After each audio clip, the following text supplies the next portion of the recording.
ভাঙ্গারপাড় হারাং নদীতে ঝুলন সেতু নির্মাণ হলেও দুর্গতির শেষ নেই স্থানীয়দের। ভাঙ্গা সেতুতে আবর্জনা, জীবজন্তুর পচা গলা, মৃতদেহের গন্ধে অতিষ্ঠ সাধারণ মানুষ।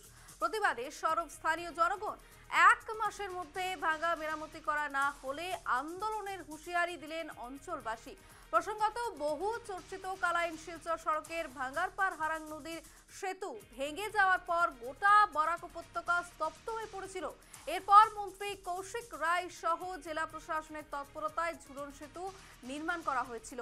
এরপর যান চলাচল স্বাভাবিক হলেও দুর্ভোগের শেষ নেই স্থানীয়দের। হারাং নদীতে ঝুলন সেতু নিয়ে নাজেহাল জনজীবন এবং ভাঙ্গা সেতুতে জীবজন্তুর পচা গলা, মৃতদেহ এবং 1 মাসের মধ্যে ভাঙ্গা সেতু মেরামতের দাবি স্থানীয়দের। আপনাদের দেখানো হচ্ছে সেই ছবি, ভাঙ্গা সেতুর ছবি। একেবারে জরাজীর্ণ অবস্থা, ভাঙ্গা অবস্থায় রয়েছে এবং এই এলাকায় যারা রয়েছেন, যারা স্থানীয়রা রয়েছেন, তাদের কিন্তু একমাত্র ভরসা এই ব্রিজ। একেবারে দেখতে পাচ্ছেন সেই ছবি, পচা আবর্জনা, পচা গলা, পশুর দেহ এবং সমস্ত কিছু কিন্তু রয়েছে রাস্তার ধারে এবং এই রাস্তাটি কিন্তু তাদের একমাত্র ভরসা এবং সেই রাস্তার এই বেহাল দশা, কার্যত এই ভাঙ্গা সেতুর কারণে একেবারে বিপর্যস্ত জনজীবন।